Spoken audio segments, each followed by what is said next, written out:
Hello and welcome to the main event, Mark's Podcast.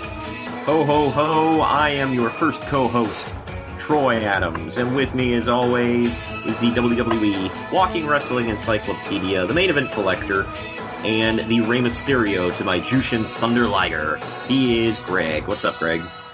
What up? I totally got that. Why did you sigh? Well, I hope so. You watched the show. No, I was like, do I like that one more? I do. Okay. Yeah, I was going to say, you're a big Mysterio mark. I like and them. not I like that them I'm both, not. but like Mysterio more. But yeah. Well, you're also half Mexican, so I figured that one fit you better. Yeah, No? and you're half Japanese, Yeah. so there you go. Yeah, that would totally fit. Good grief. Well, we are on the third show of the month, which means we are back to Starrcades. I said before I was excited about December because not only do I love classic Starrcades and I wanted to go back and watch these, but I was excited because there are 5 weeks in December, which means we're going to have 5 shows plus a 6th bonus show. A freaking bonus. And I like to gap out the Starrcades where it's like Starrcade, something else, Starrcade, something else. So we get 3 Starrcades in 1 month and 3 extras, if you include the bonus show. 3 different companies, by the way. So we're really spreading the love around here in December, man. I kind of dig that, where we don't focus on one thing all month. I do too. And lately I've been realizing I've been preferring doing the WCW shows more. Yeah. Some of these are more fun to go back and analyze. Some of the really good or just hilariously bad WWF events are cool and fun to cover. But we got one coming up next week that, I mean, there's some stuff to talk about. I'm more excited about the news and notes section of that show than the actual event itself. Not to spoil anything for anybody, but this one we've actually got quite a bit of news and notes for as well. But Starrcade 1996 is what we're talking about today, everybody. And I really, really liked this show. How do you feel about it? I loved it. Yeah, I mean, The opener is enough to hook you. Like I've always said, if the opener hooks you and gets you into it, there's a good chance the rest of the show's going to be good. Oh, and for sure, yeah. This opener is like, wow. I actually had to rewind a couple times because I was taking notes. I missed a move. I'm like, wow. Yeah, it was really good. I mean, just top to bottom. I mean, not every single match was a banger, but I mean, not to spoil my rating system, but I don't think I gave any match below 2 stars on this card. I don't think I did either. Yeah. So I mean, it was really, which I don't think since we started this podcast, I don't think that there was a show that I've done that for yet. And we've covered some good stuff, but I think this is my highest rated show that we've covered so far on the podcast. Good stuff, pal. God dang it. Such good crap, pal. And I'm really liking WCW from 96. I was not watching at the time, so I didn't see any of this stuff actually go down. But 96... I've often said 96 and 7 are their very best years, easily. Yeah, for sure. Even WWF had some good stuff in 96 that we've talked about, and I'm sure, we'll eventually go back to 96 and WWF at some point. But, for now, sticking with WCW, because, I mean, that was the birth of the NWO and Hogan turning heel and just a lot of big stuff this year, man. But we'll dive into all that. We are going to take our first break. You're going to hear some jingle bells, and when we come back, it is the news and notes section from the time of December 1996. Follow us on Twitter and Instagram at @mainevent_marks and Facebook at facebook.com/maineventmarkspod.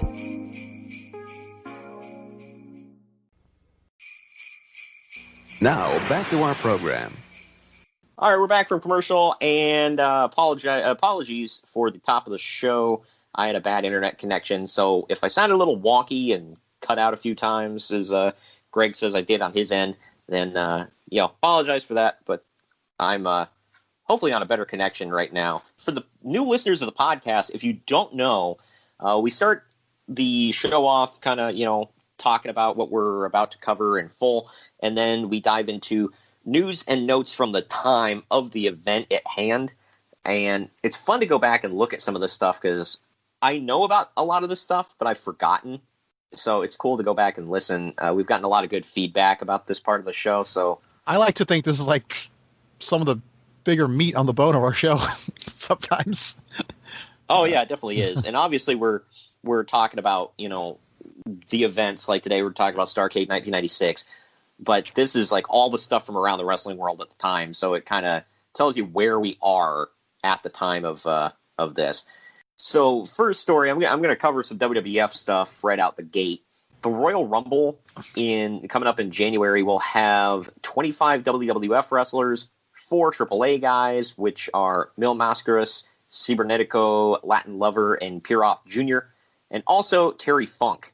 It's widely believed that Bret Hart will win the Royal Rumble in order to set up the Bret versus Shawn rematch at WrestleMania, although they may try to swerve, bro, the fans. Like, yeah, see how that goes. Yeah. They may try to swerve the fans and have someone else win the Rumble. That was Austin, wasn't it? Yeah. I mean, that's right. Technically, yes. Yeah, so Austin won, and then he lost his title shot the next month, correct? He just never got it. That's when Shawn lost his smile and had the fatal 4-way. And I mean, he technically did get a shot, I guess. But yeah. Also, I want to point out, I don't think Terry Funk was in that Rumble after all. So I think so. If I remember correctly, I don't think he showed up. Yeah, maybe his horse was sick again. God dang it, Vinny! I gotta go home. My horse is sick. If you don't let me, I'm going to tell everyone your mother's a whore. Dang it. All right. But yeah. Well, you can't get them both. Selfish. Well, I know.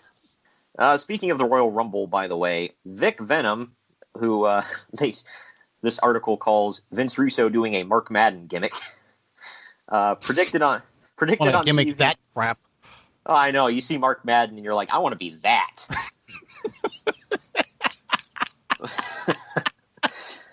Holy crap. Shoot for the stars, man. God. That one got me. I want to be that. But Vic Venom predicted on television that Bret Hart will win the Royal Rumble. And apparently this got him a lot of crap because I guess he knew that he did. He knew that Bret Hart was going to win the Royal Rumble. They're like, why the hell would you say that on TV? He's like, well, I'm the smart guy, and it looks obvious that he's going to win. So, they're like, yeah, but like, come on.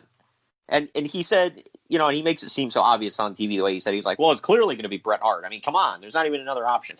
And they're like, dude, really? Well, the next pay-per-view, there were 4 options, so. Yeah, right.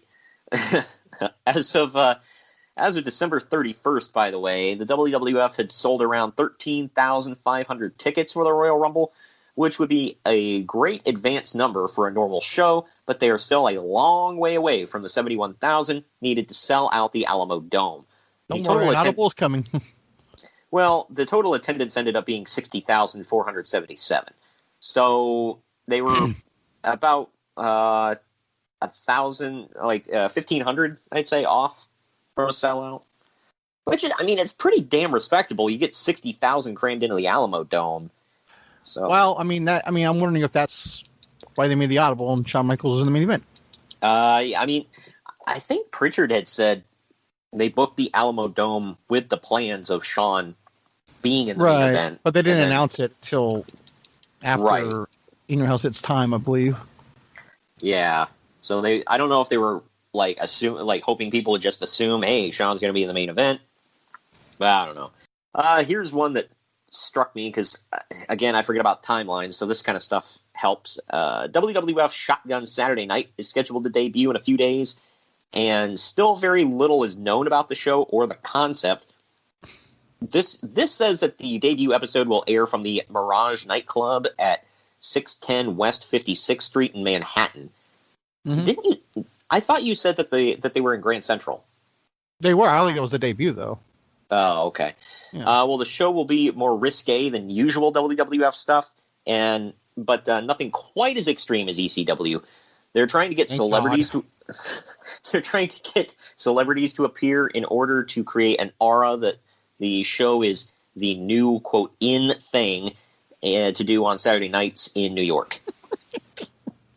Well, How'd that go? yeah, spoiler alert, that the show didn't last. You know, this might sound familiar. They turned into a show called Saturday Night Jacked, I believe. Wow. Yeah, I think I remember that. I mean, I don't remember watching it. I remember it being a thing, though. Ugh.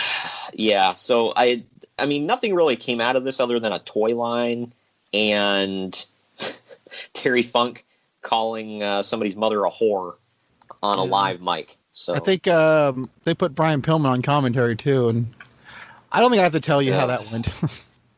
Look, no offense to Brian Pillman, but, like, he has a voice that sounds like he eats glass.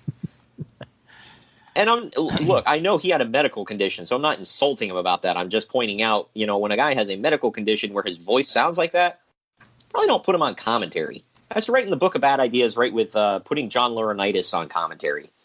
Or, you know, putting John Laurinaitis in anything. John Laurinaitis. John Laurinaitis is here for people power. He sounds like the principal on Beavis and Butthead. That's like the second time you've made that reference to me, and I still don't get it. Yeah, you gotta watch it. Yeah. Well, this was Shotgun Saturday Night was one of them things. Like, according to Bruce Pritchard, like Vince McMahon did this a few times where he'd get this in his head where he wants, you know, gritty and raw and everything, and then once he gets it, he's like, God dang, dress it up. That sucked. Yeah, well, like, they did it with Monday Night Raw in the Manhattan Center. He said the whole thing was it was supposed to look gritty, and, I mean, they called it Raw for a reason. And then Shotgun Saturday Night, and it's just, I mean, Raw lasted longer than Manhattan Center than this lasted, so. How do you call a show taking place in what looks like a hotel ballroom gritty? Yeah, I don't know. It's like, well, it's Raw, it's live, anything can happen. It's like, yeah, but you're, like, pre-taped, so it's not raw and gritty. But here's one, man. A fan has filed a lawsuit against Shawn Michaels in the WWF. She claims that after a match, Shawn was walking back to the dressing room. She yelled insults at him, and she claims that Shawn slapped her. At the first hearing, the fan showed up in court with a neck brace on. Good Lord. On the WWF hotline, Jim Ross said that the WWF had a tape that shows Shawn going from the ring to the back through the curtain, and at no point ever slapped anyone. So the next hearing is going to take place next month. Pretty sure nothing happened. This is the first I've ever heard of this. I don't think anything happened, but yeah, everybody's always trying to get money out of somebody, man. Like, you got slapped, so you show up. Oh, I'm in a neck brace. Oh, my neck, my ass. He broke it. It's got a crack in it. What the hell? It's just always something, man. It's like, for Pete freaking sake. It's America, dude. And you know people are filming this, right? I mean, maybe it was a house show and she thought the cameras weren't rolling, but whatever. I think nowadays it'd be a lot harder, even more, because everybody's got a damn cell phone. Yep. Yeah, for sure. The Executioner, better known as Terry Gordy, probably won't be around much longer. They didn't Father of angle Slam Master J, by the way. For God's sake. But they didn't angle where Paul Bearer turned on him on TV. No, I mean, I was devastated. I don't know what happened, like, because, I mean, not that I was following the career of, you know, what happened to the freaking Executioner, but... I honestly don't even remember turning on him. I don't even remember what happened to him. Like, when we were reviewing Survivor Series, and I was like, oh, yeah, he's there. I'm like, when did he leave? Like, I really did. I'm like... Well, in your defense with that, the article did say Bear turned on him and they were filming it for TV, but it was all pre-recorded, and Uncle Dave said, well, it happened at the taping, but I don't know if it's even going to make air. If it did, I missed it, but... Yeah, so maybe it didn't make air, and they just filmed this, and it was like, you know what, we'll just write you off TV and let you go on your merry way. Did they happen to rip his mask off at all, do you know? No, I don't think so. I'm just like, that would have made a little bit of sense, you know, They didn't want anybody to know that it was Terry Gordy, I guess. I think it was more of a, you know, trying to protect him was like, we'll give you a job. We don't want to, spill the beans. Hey, you're Terry Gordy, and you're just kind of another dude on the roster. I don't know. Okay, I mean, no disrespect, but when was Terry Gordy ever a big thing on the roster, on any roster? World champion or world class. He was a big thing there. But I mean, I know I'm going. No, he was part of it. He was part of a team there. He was not a big thing. Well, maybe not individually, but in All Japan, he was a pretty big deal, I guess. The two people that you like to crap on, him and Dr. Death, were like huge in All Japan as a tag team. Yeah, they did bring him over to WCW. I remember that too. Apparently, they were like one of the most dominant teams in the history of the company. They were. They had like 2 of their titles at once. I remember that. Yeah. So if anybody like Uncle Dave Meltzer watched All Japan religiously in the 90s, yeah, then you know who he is, and you're probably a fan. Or maybe you hated him. I don't know. Speaking of someone we're not a fan of, the WWF announced the Honky Tonk Man is coming in to be a manager for someone, but no word on who it will be yet. Do you remember who it was? The future Mr. Ass. It is Rockabilly. He tried Rocky Maivia. It's like, because that would have been great. Yeah. Man, can you imagine if that one stuck? Yeah, right. Oh man, I see dollar signs. I see asses in seats, man. Yeah, right. Well, no asses in seats, but he did have an ass man. That's true. So, I just like how Rockabilly's theme, the beginning of it is just him going. Oh my God. That? I do. I'm like, so like at the beginning of his music, he's getting ate by global warming. Is that what it was? I always thought it sounded like he just sat on a cold toilet seat. But what the hell? I mean, whatever. This is probably my most favorite story out of the WWF at this time, just because it made me chuckle the way that they put this. They said Hunter Hearst Helmsley's new theme music is Beethoven's Ninth Symphony, for anyone wondering. It's also the theme song to the NBC show Suddenly Susan. Wow. Wow. You know, That's for the longest time, I thought it was Joyful. Yeah, I think it sounds similar. Beethoven's Ninth Symphony. I just love how they're like, it's Beethoven's Ninth Symphony. By the way, it's also the theme to this very 90s sitcom.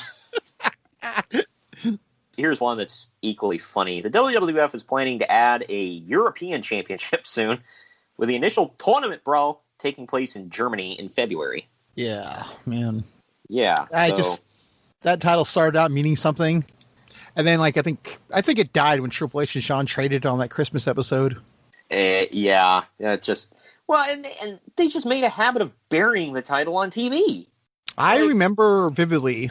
My favorite European title mention ever was when Undertaker was facing Austin. And if Austin lost, or Austin won, Vince McMahon was gone. If he lost, Austin can never get a shot at the title again. And on Sunday Night Heat before the show, Vince is teasing it, going, well, if when Austin loses, he can challenge for the European title. The prestigious European title. Like, holy crap, dude. My favorite. You were the owner, just bury the hell out of it. My favorite was by Shawn Michaels. I can't remember what event it was, but he was it was going to be a non-title match, and he was being interviewed in the back, and he's like, well, I, for one, am just, happy that this match is not for my very coveted, prestigious European title. Whew. I want to say that feels like it was bad blood. Probably. Because I feel like he didn't have a promo in Montreal. Yeah. I don't know. I was just like, wow, you're an a-hole, dude. He just buried the freaking title he's carrying. I'm going to have to go back and look, but I'm trying to figure out if he came out with it at In Your House DX. He did. He did? Okay. Yeah. He came out with 2 titles.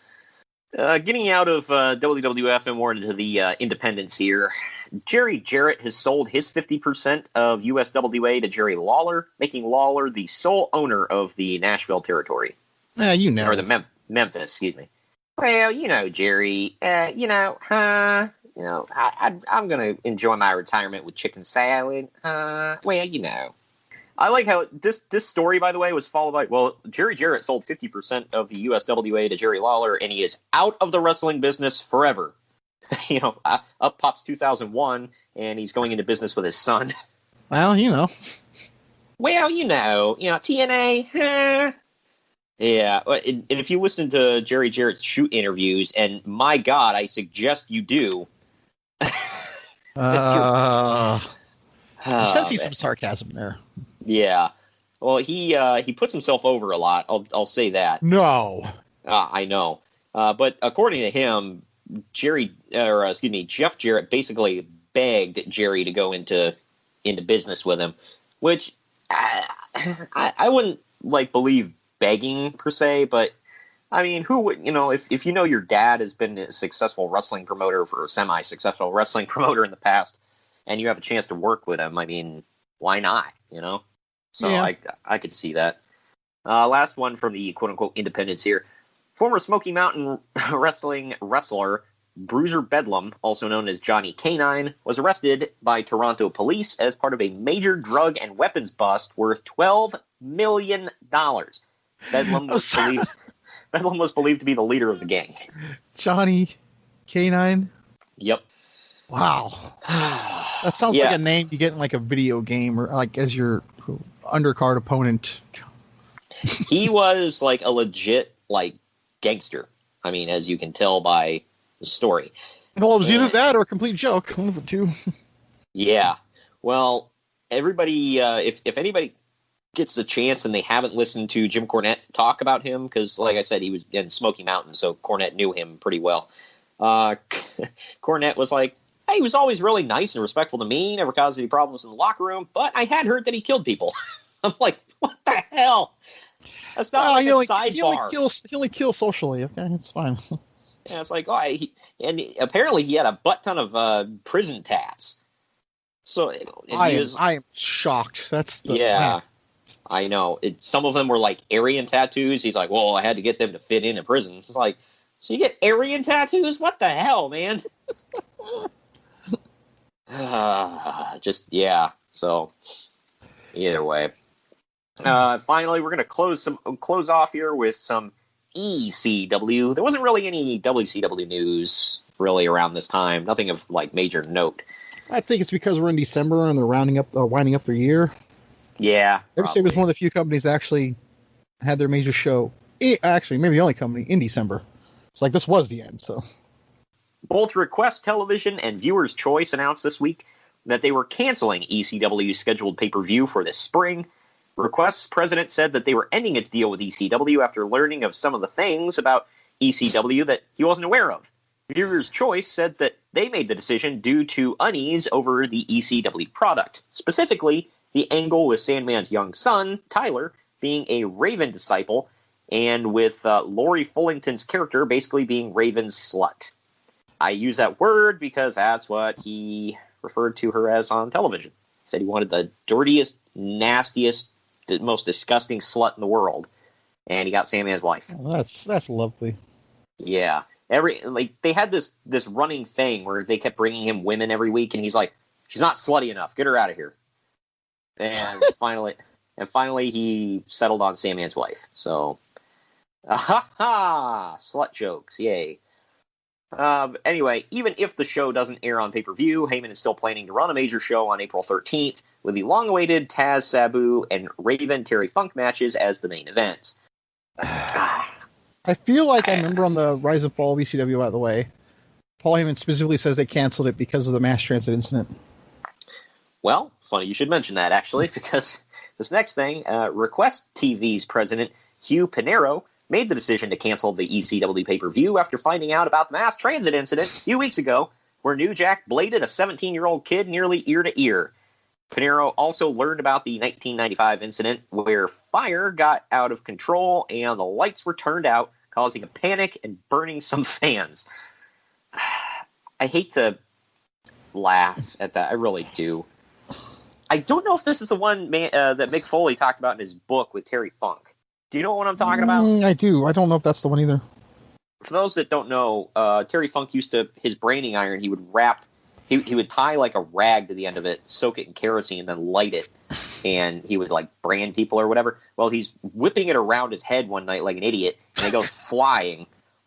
He didn't tie it tight enough, and the damn rag goes flying and lands on people in the crowd and starts a fire.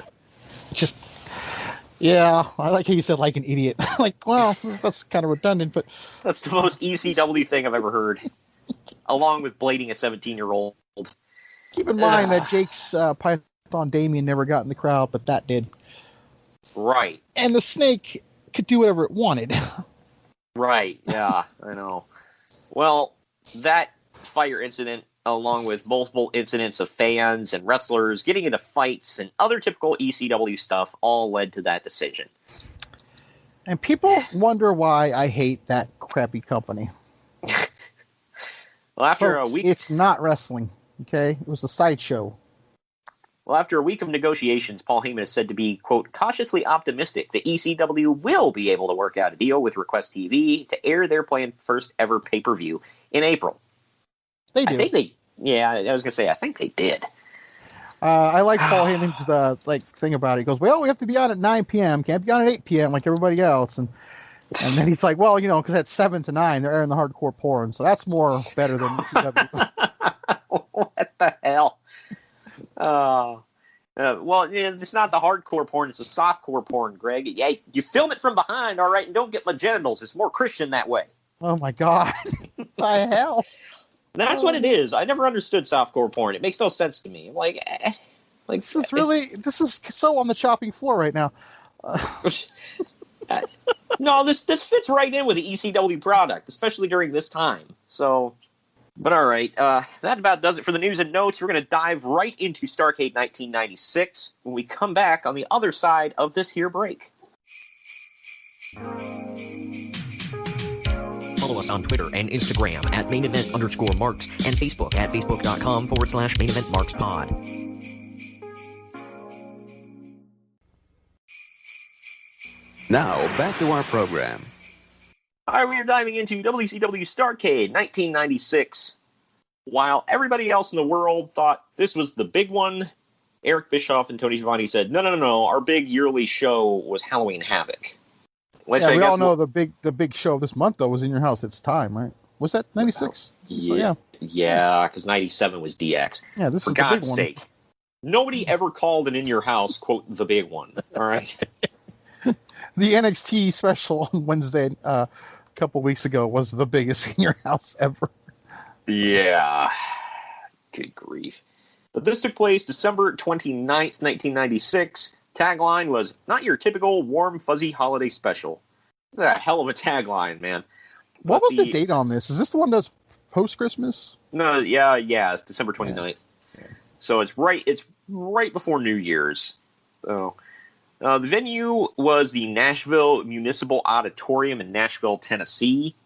They were there quite a bit, like quite a few years in a row, I want to say.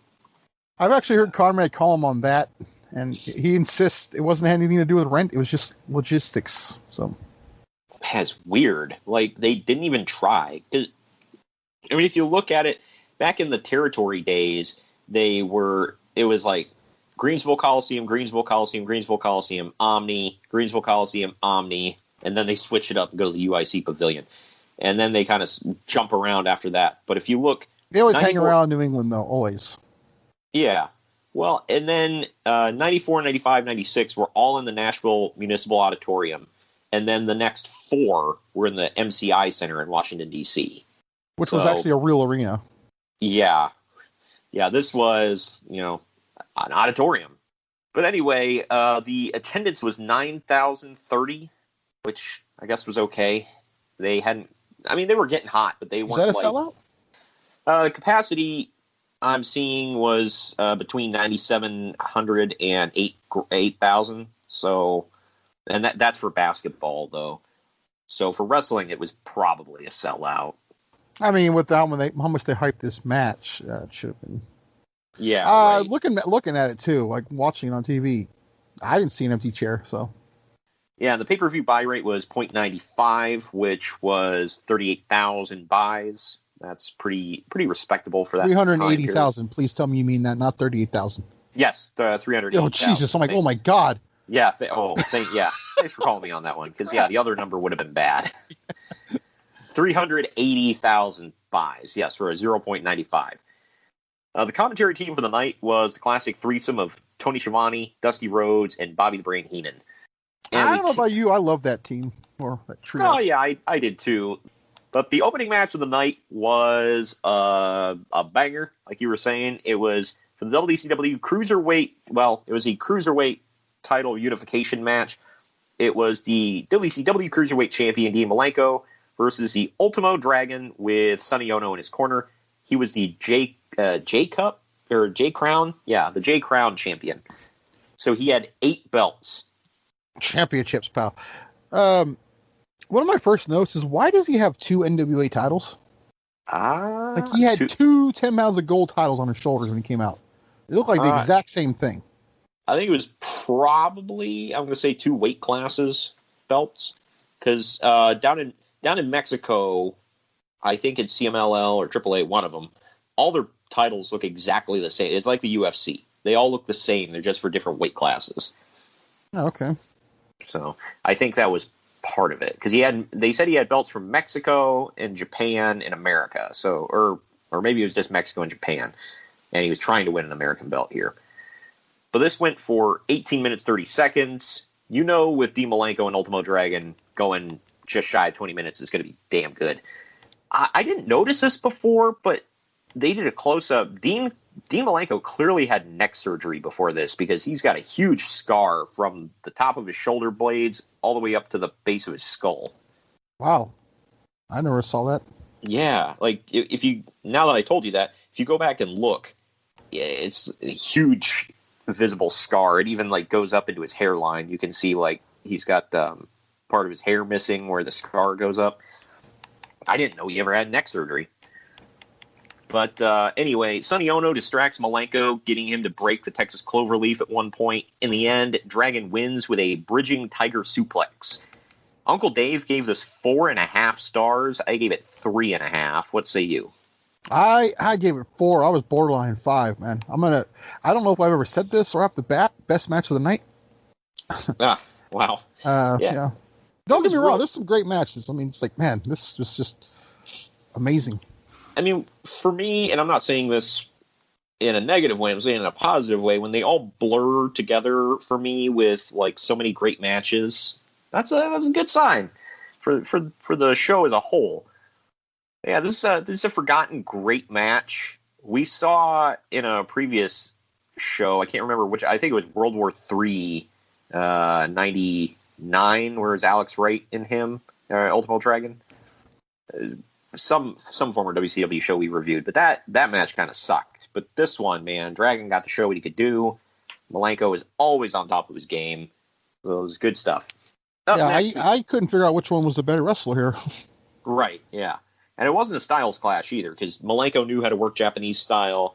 Dragon knew how to work multiple styles, so it was really good. They were both world class athletes. I'll say that. But up next we get Akira Hokuto with Sonny Ono and Kensuke Sasaki in her corner. She's taking on Medusa in the finals of the WCW Women's World Title Tournament. Well, before you even start the match, I got to point out, did you notice that Sonny Ono came out again, obviously? Yeah. Like, I feel like he changed his jacket at like Gorilla or something real quick. I think he was changing it on his way to the ring. Yeah, was he? I must have missed that then. I saw him and I'm like, what the hell? He's got like a complete different look. Yeah, I know. Yeah, because I remember, I think I remember him walking to the ring at one point. It was probably this match. He was walking to the ring, putting on a jacket. And I'm like, good grief. I've seen Jimmy Hart do similar stuff. So, and like you pointed out before, Japanese must have Sonny Ono in your corner. Hell yeah. That's the Japanese guy, man. Yep. And apparently Kensuke Sasaki was Akira Hokuto's actual like real life husband, and they talk about it on commentary. So this match went just over 7 minutes. Kenny Powers, aka Nick Patrick, was the referee for this match, and I say Kenny Powers because if he's full on Danny McBride mode right here, man. The mustache, that sweet ass thick mullet going, 2 earrings in the ears, like, damn, bro. Did he have his fist taped? I forget. No, I don't think so. But because when he joined the NWO, he always had his fist taped. Like, he's a badass. He's gonna get into a fight. Yeah. Like, you haven't fought anybody ever. Wasn't his dad a wrestler or? Yeah, it was that we were watching that match. It was that big, like overweight dude with the mask. He was the a manager. assassin. Yeah, the assassin. Yeah. Okay. Who, by the way, was a trainer at the WCW power plant. So, just keeping it all in the family, man. But yeah, Nick Patrick seemed like I felt bad for the women in this match because Nick Patrick was like the focus of commentary throughout this whole damn match. Because he was the NWO referee, and they're like, "Oh, is he going to screw somebody over? Is he going to stick for the heels?" He flat out said he wasn't, but we knew he was. Right. That was the thing. I think that was the thing. Not defending him, just saying, yeah. Well, Lee Marshall was on commentary for this one, filling in for Mike Tenay. I didn't know that he was a wrestling aficionado, but yeah, I suddenly want some Frosted Flakes. Yeah, right. Would have been hilarious. If they would have been like, "Hey, Lee, what do you think of that match?" It was great. To finish the match, behind the referee's back, Sonny Ono blasts Medusa in the back with the USA flag. This allows Hokuto to hit a missile front drop kick and a Northern Lights bomb or a snowplow, whatever you want to call it, and she gets the win. Uncle Dave gave this 1 1/4 star. Look, I graded this on a curve because the level of women's wrestling we saw in '97 was very low in America. I gave it 3 stars for the women. What say you? Wow. I gave it 1, man. I thought this thing sucked. Really? I thought these two had great chemistry, and I don't know. It ended with man-on-woman violence. Are we going to pass that up? I mean... Well, what, with Sonny Ono? Yeah, hit it with the flag. Yeah. Yeah, I know. I don't know. Was he going to pass because he didn't use his hands? He used an object or what? Yeah, I know. Well, he was also half her size, so... And Medusa I'm going to leave that obvious joke alone. Medusa wasn't a large woman either. Sonny Ono is just a little dude. Is a little dude. He's still around. She was pretty built. She could have ripped him in half, probably. Oh, I'm sure she could have. If anybody wants, like, good Medusa stuff, I mean, if you look up some of her stuff from All Japan Women's Wrestling, she was really good over there. Did a lot with Bull Nakano, Akira Hokuto, or Hokuto, whatever. I can never get her name right. Yeah, it's one of the two. Yeah. Lioness Asuka, people like that. I mean, she did a lot of good stuff over there. So if you want real good women's wrestling involving Medusa, like, she made me a fan of hers, seeing some of that stuff. But anyway, up next, Diamond Dallas Page is hanging out in the back being interviewed for WCW.com. He's still smoking cigars and wearing jewelry. So he hadn't quite kicked all the gimmicks yet. I'm almost certain that's about to go away. Like, we're talking right after this. Like, maybe even as early as the next night. Oh, yeah. Well, we'll talk about the setup for all that stuff later on, too. Because there is a setup, man. Backstage, Mean Gene Okerlund is interviewing Rowdy Roddy Piper, asking him what he's going to do against Hollywood Hogan. Piper starts off by putting over Hogan's size and his tan and saying that he's the underdog because he's a midget. He says, "Sky Lolo, me right there." For those that don't know, Sky Lolo was and I'm going to use the word because this is what they called him, but this was what they called him. He was a wrestling midget, and he was one of the bigger names too. But anyway, after this, Piper, was that like a pun on purpose, or what? Wrestling midget? And then you said he was pretty big. I mean, never mind. Oh, I get it. Yeah. Hey, you said it. I know. But after this, Piper puts over the various legends, saying that he and Hogan are the only two icons left in the business, and says he's had to fight for everything he's got in life. This was just another Piper nonsensical promo. When I was younger, I used to think he was good at promos. As I got older, I just realized that he just sounded really serious when he said his goofy crap.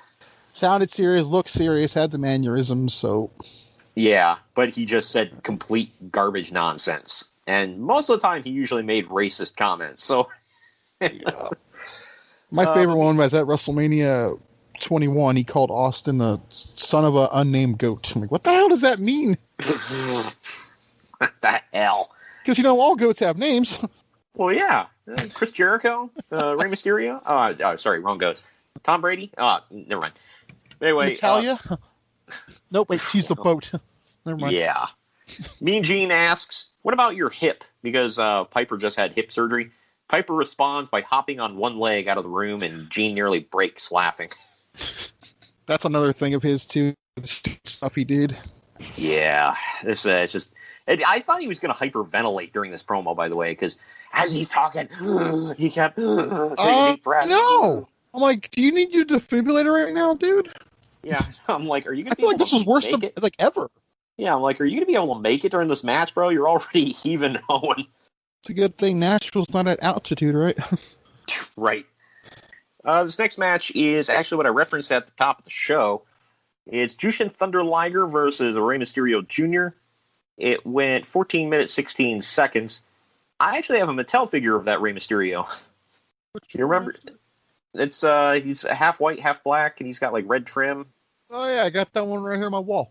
Yeah, I didn't know that was the event that was from. Yeah, I didn't know that's the event that attire was from. But it's nice to know that now.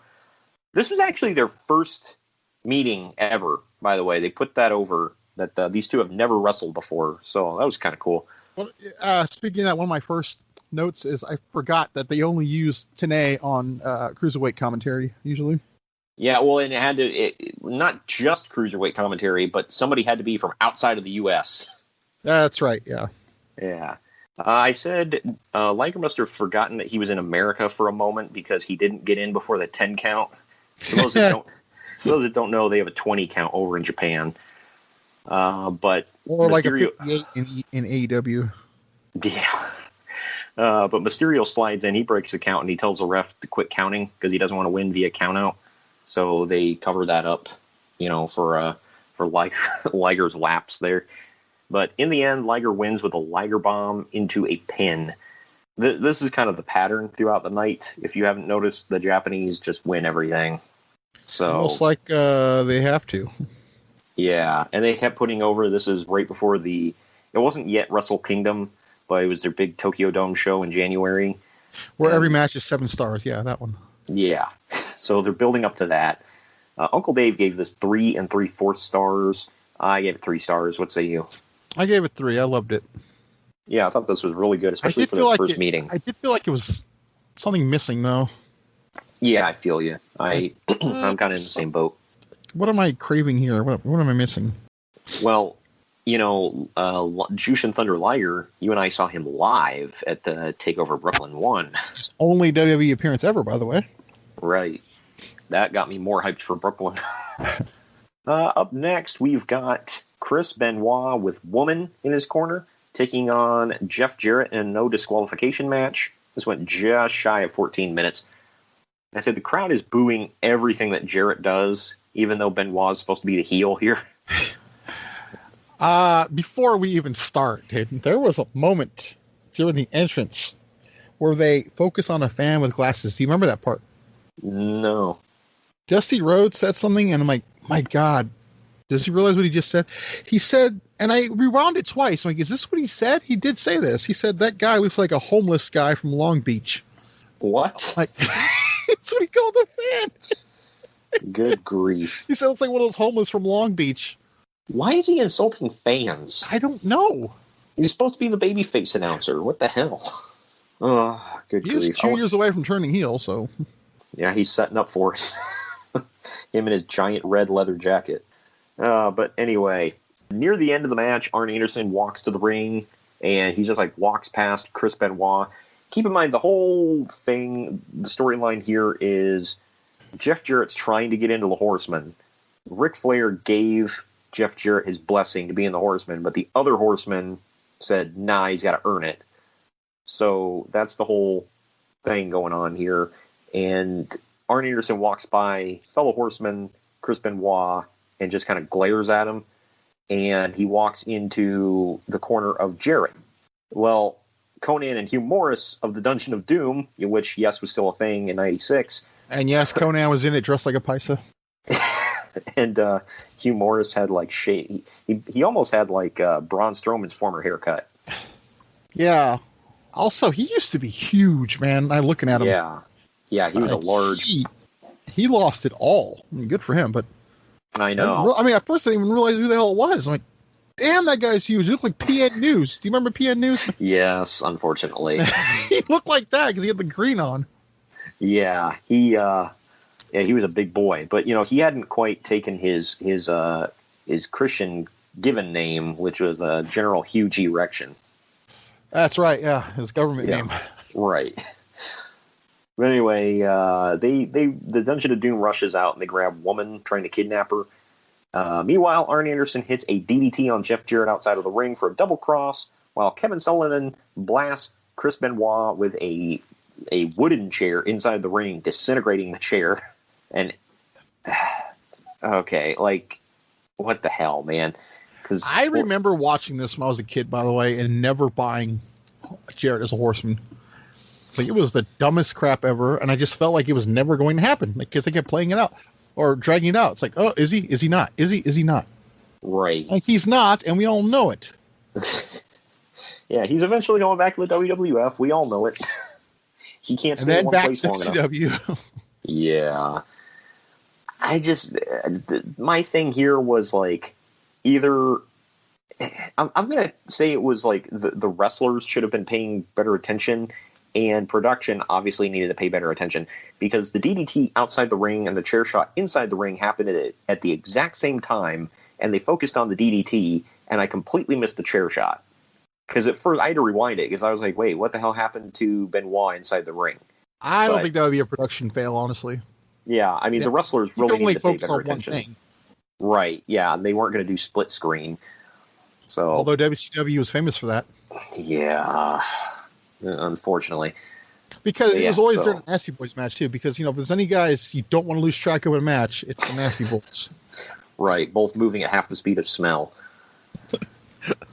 But either way, so there was a DDT outside the ring, chair shot in the ring. Both men are out, but Anderson picks up Jarrett, rolls him in the ring. He didn't see what happened inside the ring, but he rolls Jarrett in, and Jarrett rolls over and lays an arm across Benoit for the 3 count. Jarrett wins, and Anderson is ticked.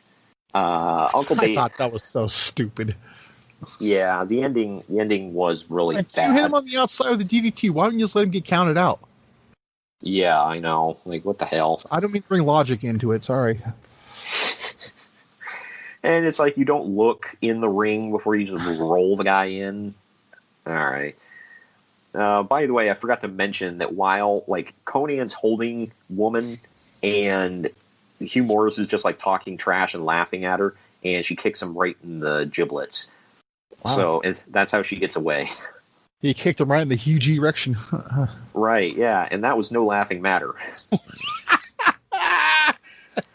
But Uncle Dave gave this 3.5 stars. I gave it 3 stars because I thought the match itself was one of the better ones I've seen Jarrett have in WCW. But yeah, I mean, it was Chris Benoit. So anyway, what did you give it?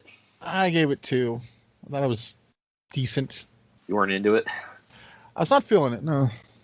Nah, man, I dug it. I really did. They'd have some better matches, honestly. Those two. Well, yeah, on Nitro. I haven't seen those. Jarrett had some pretty good matches around this era in WCW, so he really stepped it up and he had some good dance partners. So, but Arn Anderson and Woman argue after the match for a bit before Arn just leaves. Mean Gene tries to interview him at the top of the ramp, but Anderson blows him off. Jarrett walks past Gene, blowing him off. And then he tries to get a word with Benoit and Woman. They won't speak to him either. Finally, if you want an interview, Greg, he scored the top guy. Steve Mongo McMichael comes out with Deborah. Before you even say it, I'm just going to say it right off the bat. My note for this was, my God, he manages to get worse on the mic every time I see him or hear him. Well, and then he has to mention his football career, too, every single time. Because we all care about the monsters of the Midway. And 1989 and 5. Chicago. 5? I thought it was 89. 85. Oh, okay. 89 85. was the Niners, I believe. Okay. Well, that makes it even worse. We are now 11 years removed. So. Okay, to be fair, though, I know you say that you're not wrong, but to be really fair, Bears fans are still living off that, okay? Yeah. Well. Either way, Mongo says that Woman's got Benoit weak, and Deborah says that Jarrett is a winner, but Benoit and Woman are losers, and they don't deserve to be involved with Horsemen. Just when I thought Mongo was the worst promo of the two, she opens her mouth. Yeah, her whole promo consisted of, like, just... I guess there was real-life heat between her and Nancy Benoit, so... Well, did you ever notice she always called her, like, she always talked about her weight or her looks in every promo? Yeah, and she didn't call her woman, she called her Nancy, which nobody else did, just her. So she kept referring... It was like she wasn't even referring to her wrestling character, she's referring to her as a person. And she crapped on her. She talked about how beautiful she was, and all the men wanted to be with her, and all this other. It was just, it was a rambling, terrible promo. Just both of them were like the terrible promo twins. Like, yeah, but when you got to give them an out because you know they both suck. So it's like, okay, that's business as usual. Yep. And then WWF saw something in Deborah, and they brought her in. Well, we know they saw two things in her. Good Lord. Am I wrong? No. You're not, but we're moving on here. We now see footage of how the New World Order has been trying to lure Sting to their side, but nobody really knows where Sting's allegiances lie. Before Sting, like, really developed what we now know as the Sting face paint, he was still going with a wholesale Crow ripoff. Wholesale Crow. If anybody goes back and watches the Crow, a little bit more than 99 cents. Good grief. If anybody goes back and watches The Crow with Brandon Lee, I mean, that's obviously what the gimmick is a ripoff of. However, he doesn't even try to hide it. It's just like, no, I'm going to do his face paint. Okay. It was an homage. That's what that's the nice word that people use for ripping off. Yeah, so. Exactly. But we now get the Outsiders with 6 in their corner. They're defending the WCW World Tag Team titles against the Faces of Fear, which is Mang and Barbarian. They've got Jimmy Hart in their corner. This went for just shy of 12 minutes. I said at one point, Six chases Jimmy Hart to the back with his megaphone. Everything Nick Patrick does, by the way, commentary complains. Good, bad, or indifferent, they complain. They sound like petulant children on commentary. Right. Like, oh, he didn't get down fast enough. Well, I think he got down too fast. Well, he didn't see that. To be real fair, that is just Patrick. He sucked as a ref, period. But he's one of the worst refs ever. And then WWE hired him as their heel referee. You remember that? Well, he just had that face he wanted to hit, so I was like, make some money. What was funny was during the Alliance, he was the WCW heel referee, where every time there was a WCW guy in the match, he would pull for him and he would screw over the WWF guy. Okay, true, but is he really a heel if he's going with his own team? The team itself is a heel, yes, but you can't fault a guy for being loyal to his team, right? I don't know why the hell I'm defending this, but it was just like he was to America what, if anybody knows any Lucha Libre, they ripped off Tirantes Jr. down in Mexico, because that was just like a running, and I know he's not the first to do the heel referee gimmick, but he's just the most well known today. But anybody who watches Lucha Libre, that's like a staple down there, is the heel referee that always screws over the baby faces. And does he have red shoes? No. Fail. The match finishes with Nash finally hitting the jackknife powerbomb on Barbarian for the win. Uncle Dave only gave this 1 star, but for the guys who were in it, I thought it was a Haas match. I gave it 2.5 for average, maybe 2. What say you? I said 2. I thought it was at no time match. Though thought that the Faces of Fear were going to win. So I mean, oh no. Well, that's the thing though. I'm like, I can't. Yeah, I was like, I can't really rate it any more than that when you know what's going to happen. Like even watching it when I was watching it live. Right. Yeah. I don't think the Faces of Fear ever won a title ever. And, I don't think they ever won the tag titles anyways. I don't know about anything else, but and Greg, this is the second time we get the Dungeon of Doom in the night. So there's that. Well, that's money. Yeah, the dungeon. They were part of the Dungeon of Doom for people that don't remember. So there's that. And why wouldn't you remember? That angle was on fire, man. Even Nash said he had to compete with that when he was champion, which made it unfair. Yeah, and he had to compete with it here in WCW. I mean, the NWO had to follow that. I mean, good grief. How do you? Oh, man. In the back, in front of an NWO backdrop, Ted DiBiase's holding the big gold belt with Vincent and Miss Elizabeth behind him. Miss Elizabeth looks really bored and like she'd rather be anywhere else in the world right now. I don't know if you. Well, I don't know. Did you notice that she didn't even try to look? I feel like that was a majority of her WCW career. Yeah, I'm like, why are you here? And other people ask that. They're like, why did you employ Miss Elizabeth? And to this day, Eric Bischoff defends her and says she brought credibility to things and she brought, whatever. Like, no, she sat there looking bored the whole time. Everything she did was just like... Well, her whole career was either bored or looking scared. That was her whole career. Yeah, at least awkwardly cheering. I feel like every time she cheered when she was a manager ringside, do I clap now or do what? I'm like, right. No disrespect to the deceased, but like I don't know why people call her one of the greatest managers ever. She literally just stood there and clapped. She was the definition of a valet. Dallas, so. Well, she was the definition of a valet. That's all she was. She was not a manager. She did not add. I think she added to Macho Man's presentation for that gimmick and for his feuds that he had. Aesthetically, yes. And for the WWE or WCW rather, I feel like she did nothing. Like she brought nothing to anything, and I feel like they kind of bastardize her after a while, just to the point where it's like, oh, it's Liz, whatever. But anyway, DiBiase trash talks Piper for a while. DiBiase trash talks Piper for a while before Hogan comes into frame, and he says he already told the fans on the West Coast that he's already beaten Piper because time zones. Here's I didn't even think about that. Like, did he fight him in California or something? What? Yeah, well, here's my thing. If it was the reverse, like they were on the West Coast and he told the guys on the East Coast that he had already won, that would make sense. But West Coast is 3 hours behind. So why are you telling them, like, in the middle of the afternoon, I already won? And do they not know how to tell time? Does the pay-per-view come on at a different time for them? None of this made sense. But then again... yes, it came on at 5 for us. But anyway, he says that he was hoping that Piper already ran for the hills in fear. And then he talks crap about Piper's family and his kids and whatever. And says something about Piper's kid running around the backstage trying to bum a quarter so he could use the vending machine. There's another person in this promo you're not speaking about, by the way, and it's kind of tipping me off. I mentioned that Vincent was in the background. Well, more. No, he stood there and smiled. That was it. With his arms crossed. That made the whole promo. Maybe think about it. Yeah. I got weird flashbacks when we got Ted DiBiase holding a title belt with Vincent standing behind him, crossing his arms and smiling.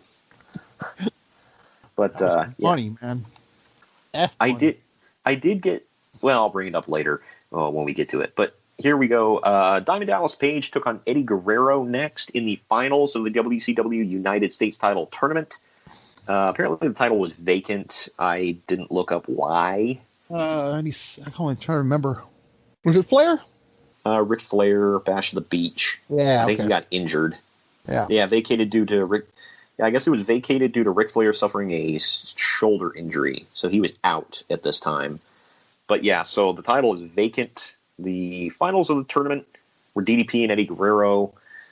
I said it went for 15 minutes 20 seconds. At the end of the match, the referee gets distracted with Eddie Guerrero outside of the ring as the Outsiders and Six rush down to the ring. Scott Hall drops DDP with the Outsiders edge. Eddie didn't see this, apparently. He's still a babyface at this time. He nails a frog splash on DDP, and he gets the win.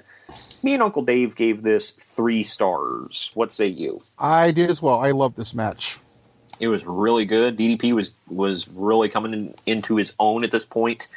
And, I mean, he'd always been good, but he was getting great. Eddie Guerrero was always great. His mullet was a little off, though. It would get much better. I wasn't feeling years past. Yeah.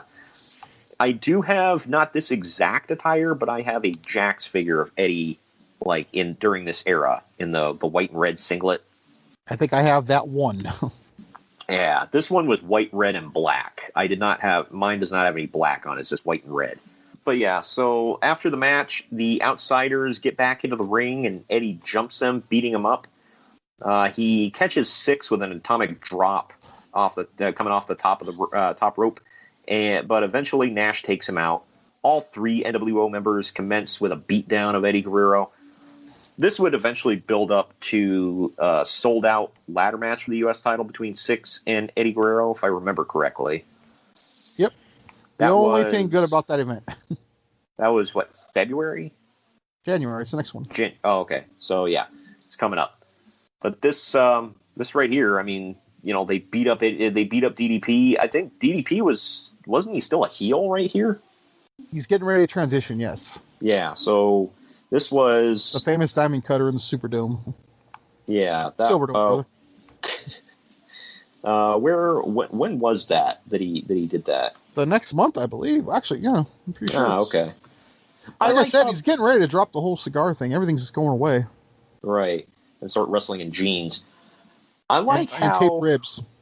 I like how they beat the crap out of him, and then they were like, "Hey, you want to join us?" Yeah. No. Well, they're beating him in, just like the Hurt Business did Cedric Alexander. What do you not get? Yeah. It's like, you beat me up and cost me the U.S. title. Like, why would I want to join you? Because if you join us, we'll help you get it. Yeah. I don't know. This was weird. But, yeah, DDP, by the way, is one of the only guys to never join any form of the NWO whatsoever. Him and Goldberg, I think, are the only two. And DDP, DDP was around from the inception. And Alex Wright. Oh gosh, yeah. That name fits in with those two. Yeah, that's rarefied air up there with Alex Wright. Sorry. Even Disco Inferno joined them, and that's he did, but he was never part of them. He was just there. He wore the shirt. That counts. That's true, I guess. But everybody wore that shirt. To be fair, I still have that shirt. Mine's too small for me after quarantine weight. But anyway, up next we got the Giant versus Lex Luger. This went for 13 minutes 23 seconds.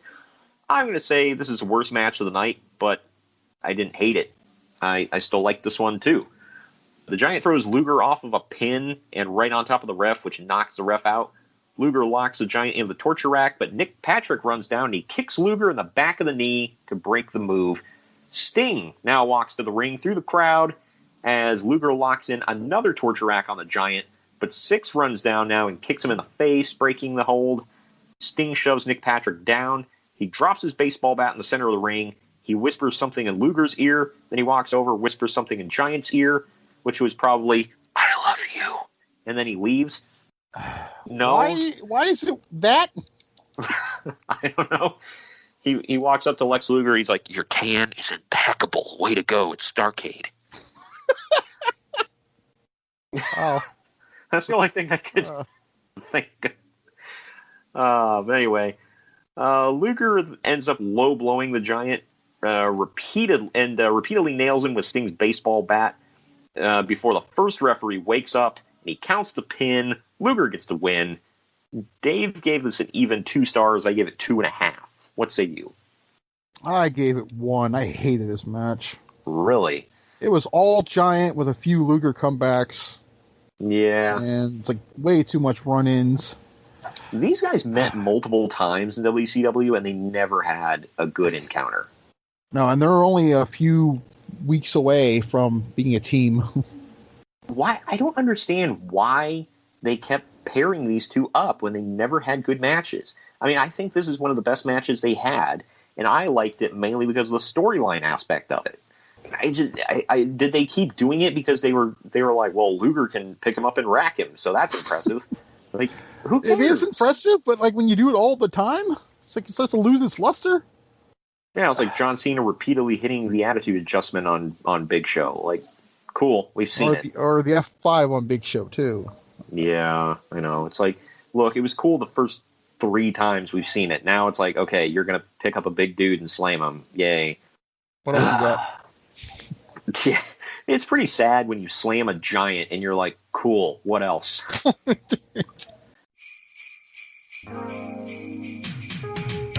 Follow us on Twitter and Instagram at @main_event_marks and Facebook at facebook.com/main event marks pod.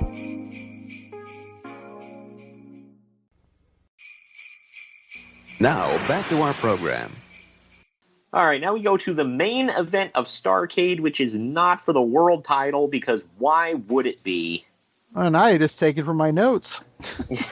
This was a WCW staple, man. Main event of Starrcade. Hogan's in the match. He's the world champion. Of course the title's not on the line. That's stupid. Why would you do that? Wasn't there another Starrcade where it was on the line too? Yeah, I think so. I can't think off the top of my head, but... Was it 95? No, 95 he wrestled the Butcher, right? That was 4. 94. 95 he wasn't in Starrcade. They did that International Cup thing. That's what it was. That's what it was. Like, he wasn't even on their big show. Yeah. But here we got the main event at Starrcade 1996. It was Hollywood Hogan versus Rowdy Roddy Piper. It went for just shy of 15 and a half minutes. The Giant comes down near the end, and he lifts Piper up for a chokeslam, holding him up forever. A fan jumped in the ring and gets beat up by Hogan and the referee. That seems to be a staple. Yep, that was another thing. Hogan in the main event, fan runs in. I mean, that's heat, but that's also like, dude, what the hell is wrong with your security? Piper eventually gets out of the chokeslam attempt, and he dumps the Giant outside the ring before he locks Hogan in the sleeper hold, and Hogan's arm drops 3 times, giving Piper the win. Uncle Dave gave this 1.5 stars. I gave it 2.5 for average. What say you? I gave it 2. I was borderline 1, to be honest with you. I just didn't like it. But yeah, I remember at the time, though, none of that mattered. It was just a huge match. We were all excited to watch it.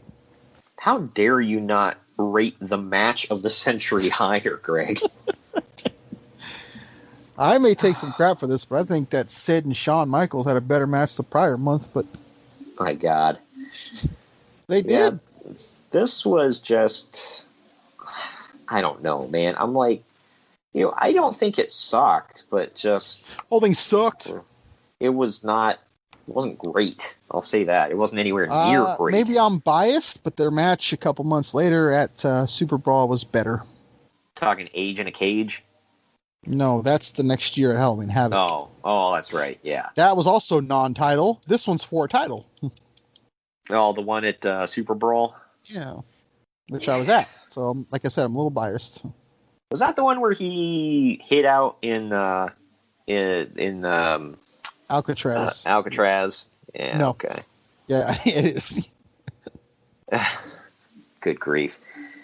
What was, like, these two just have, like, the weirdest feuds of all time. But anyway, the pyro blows as the outsiders rush the ring. Yeah, the pyro blows. Yay, he beat Hollywood Hogan. By the way, the title wasn't on the line. Yay! I put this up to the equivalent of Lex Luger beating Yokozuna at SummerSlam via countout, and then they just, like, let the confetti fly. Yeah, one of my notes, too, is Piper won, right?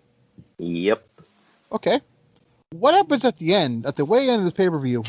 Oh, yep. I've got it marked down here because you said the pyro's blowing. I'm like, yeah. What happens after that? As the pyro, they can't even give Piper a second to breathe and realize, hey, I won. The pyro blows. The outsiders rush the ring. Piper beats them up before running out of the ring. So at least he didn't get beat up to end the show. So that's good. But no, he only does that on Nitro. Yeah. Well, Piper walks past the Giant, and they just kind of glare at each other as Piper walks by, and he leaves. And the Giant keeps looking back and forth from Piper to the ring with the NWO guys in it. Hogan chases the Giant, and then the Giant walks off. Hogan chases the Giant to the back. Captain was, "Oh, big man, we got another segment. Come on out." So they come back out onto the stage, and they argue very loudly. The Giant shouts at the NWO, saying that he always has their backs, and he backs them up, but they don't back him up. Hogan's last words to the Giant are, I've still got the belt. You dropped the ball. Don't forget it." And also, side note, they will abuse the hell out of that "you dropped the ball" thing on Nitro for, God, a long time. Well, here's my thing. He says, well, I have you guys' back. You don't have my back. I mean, Nick Patrick and Syxx interfered in his match to help him, and he still lost. So I mean, were the outsiders supposed to come out every single match? Or maybe he meant all the guys in the NWO that mattered didn't have his back. I think Six kind of mattered. I put him in the upper echelon of the guys. Yeah. I mean, he was the bottom of the top. You alone? Yeah, he was the bottom of the top guys. He was the guy that they love to hang around because he got drunk and threw up on himself, and they love watching it. Good Lord. He was like still the worker of the group along with Scott Hall. I think that was Scott Hall. I think they both were. But he was like, I mean, he hung around the outsiders all the time, and he was always on camera. He actually got some mic time, so it's not like he was one of the B team guys. So that's good. But I don't know. He was the B team guy. He just happened to be on TV because of those two. No, jeez. Hey, I love X-Pac. Six was stupid. Well, I said that my final note here was, even though Hogan and the NWO lost, Hogan still poses in the ring while his music plays. Because? Hogan must pose, even in WCW as a bad guy. My God in heaven. How did I do a second take? I don't remember this happening when I was watching it. It's like, why did he pose? He lost, and he's a bad guy. Yep. And the worst thing about all this, by the way, was he hawks a loogie right in the camera, and they focus on it for a little while before they switch cameras. That was a staple of his. Yeah, it was gross. It's like, dude, quit like freaking spitting on the damn camera, man. Like, oh, bad guy spit. Cool. It's still gross. Like, just effing stop, man. But yeah, that's the end of the show. We'll get into the final ratings right after this, and then we'll pump up what's yet to come here on the Main Event Marks podcast. Follow us on Twitter and Instagram at Main Event_Marks and Facebook at Facebook.com/Main Event Marks Pod.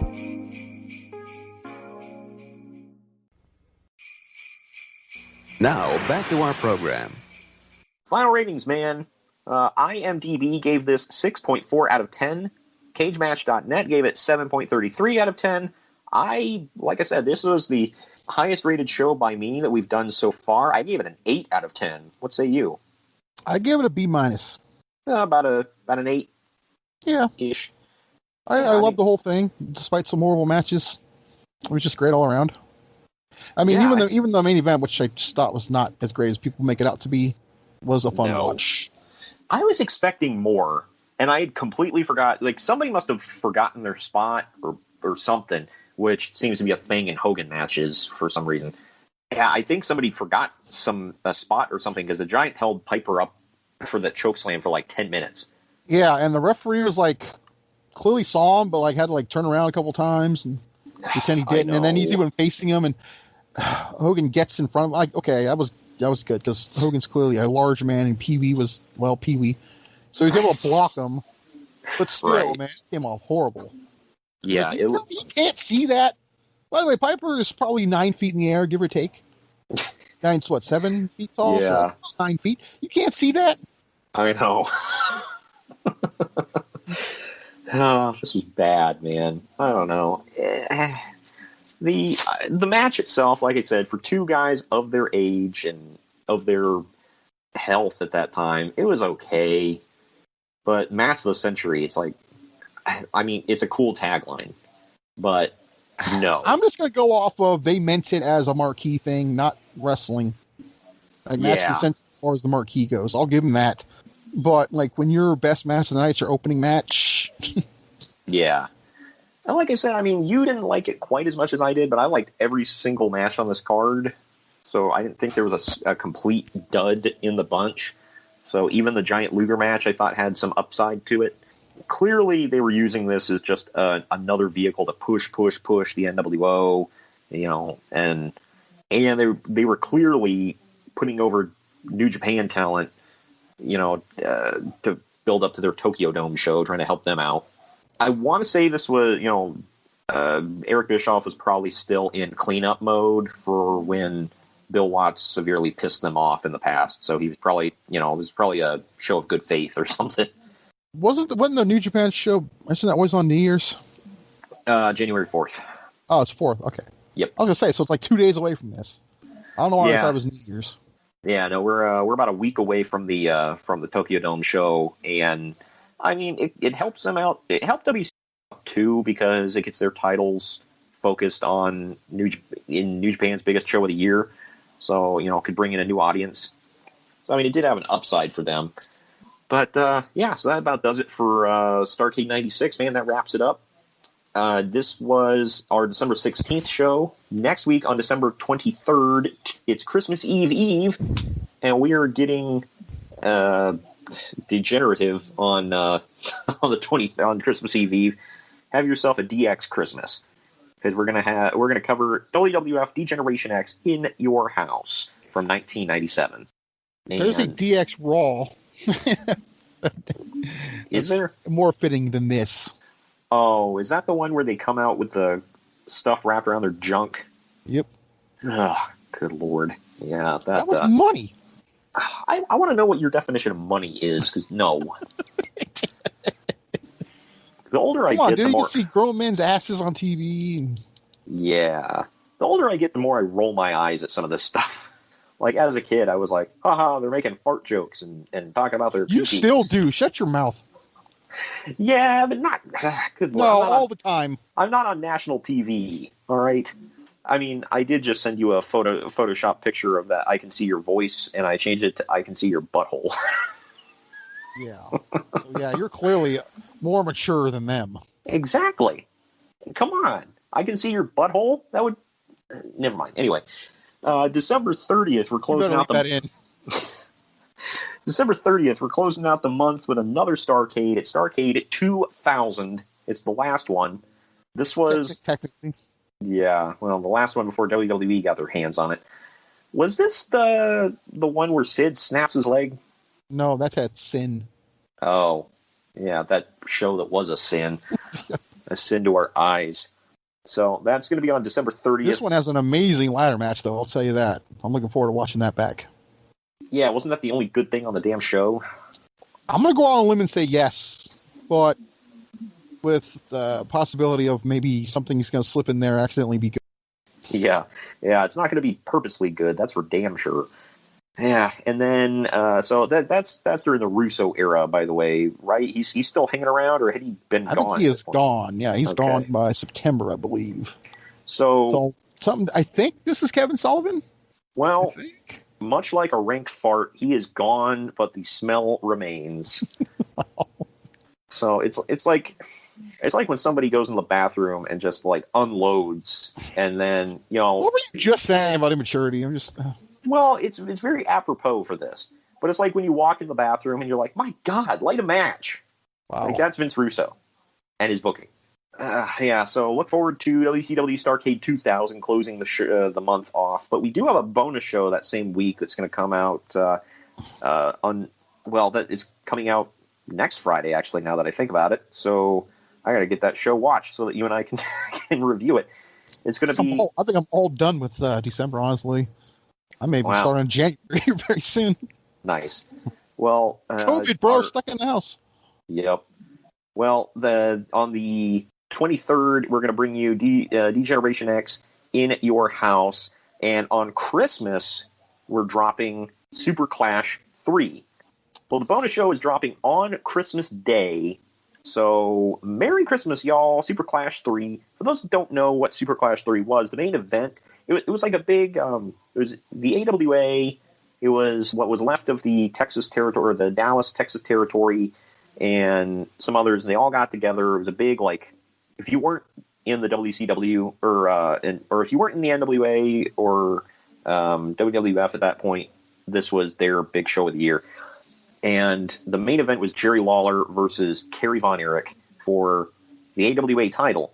And it was a very, very bloody match. We'll have a lot to talk about with that one. I'm looking forward to watching this because I've seen that match. I have not seen the whole event. And I love this classic stuff from back in the day. But we will get into all of that next week. Next week is going to be a packed week, man. Like I said, WWF D-Generation X in your house, and then Super Clash 3. Merry Christmas. You get 2 shows. So, I mean, in a way, we're like Santa Claus. Oh, good Lord.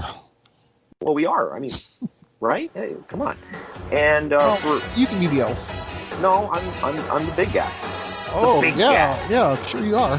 Well, and for all of our Jewish listeners out there, this is dropping on the 16th. So happy Hanukkah.